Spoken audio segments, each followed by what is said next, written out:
Imagine waking up, chained to a wall. No windows. No door you can open. No voice, except your own, echoing back at you. Now imagine that darkness lasting 11 years. This was not a nightmare. This was Michelle Knight's reality. Tonight, we are not here to sensationalize a crime. We are not here to glorify a monster. Tonight, we focus on one question only. How did Michelle Knight survive, minute by minute, day by day, inside hell itself? Michelle Knight was 21 years old when she was kidnapped on August 23, 2002. She would be held captive inside a Cleveland home, alongside Amanda Berry and Gina DeJesus, for nearly a decade. But this documentary tells only Michelle's story. Not the rescue. Not the headlines. This is the anatomy of survival. Survival experts agree on one thing. The first 72 hours decide everything. Michelle's fight began the instant the door closed. She was on her way to a custody hearing for her 4-year-old son, Joey, when Ariel Castro offered her a ride. Need a ride to the courthouse? Yes, thank you. Instead of the courthouse, he drove her to 2207 Seymour Avenue. Michelle. He told me not to scream. He said he wouldn't hurt me. But when the door locked, my heart stopped. And my mind took over. Michelle understood one rule immediately. Panic kills. So she controlled her breathing. Slow. Measured. Intentional. She scanned her environment, chains, walls, sounds, routines. She gathered information. And then she found her anchor. Her son's name. That single word became her reason to live. Michelle was held in the basement. Chained at the neck and ankles. Fed once a day, often spoiled food. Given a bucket for a toilet. So she adapted. She learned how to shift her weight to loosen the chains. She exercised in place, leg lifts, squats, hundreds of repetitions a day. She strained dirty water through her clothing to make it drinkable. These weren't acts of comfort. They were acts of defiance. 3 days in, Michelle claimed her first victory. That scrap of paper. That name. She woke up and looked at it every morning. She was still alive. Most captives break within weeks. Michelle survived over 4,000 days.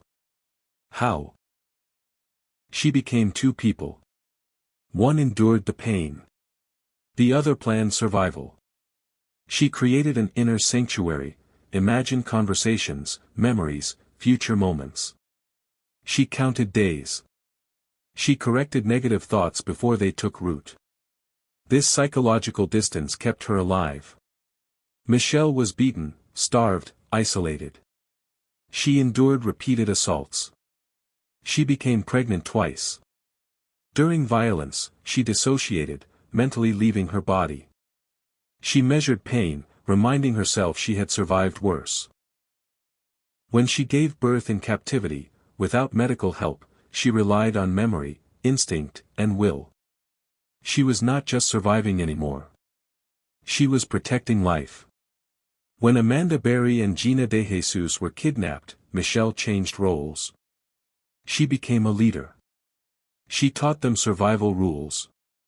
They tapped codes through walls. They shared every scrap of food. Michelle made them promise something simple, but powerful. We will get out. Together. Survival isn't heroic moments. It's discipline. Michelle inspected food before eating. Saved water for hygiene. Cleaned wounds with whatever she had. She protected herself from infection, because illness could be fatal. And above all, she protected hope. Every morning, Michelle said the same words. Today might be the day. She listened for sirens. She tracked time with wall markings. She created joy where none should exist. Hope wasn't optimism. Hope was strategy. By 2013, Michelle was ready. She trained Amanda relentlessly, how to scream, what to say, when to run. She prepared Jocelyn for the outside world. She divided the last food evenly. She wrote a note of belief. She did everything, except leave first. May 6, 2013. Amanda ran. She screamed. The plan worked. While chaos unfolded outside, Michelle stayed calm, gathering Jocelyn and Gina. When police arrived, Michelle walked out. Not running. Walking. I knew you'd come. I never stopped believing. After 11 years. Michelle Knight walked free. Not because of luck. But because she mastered her mind. Michelle survived because she controlled her thoughts. She honored her reason. She turned pain into purpose. She never surrendered hope. If I survived that basement, you can survive anything. Find your anchor. And never, ever, give up.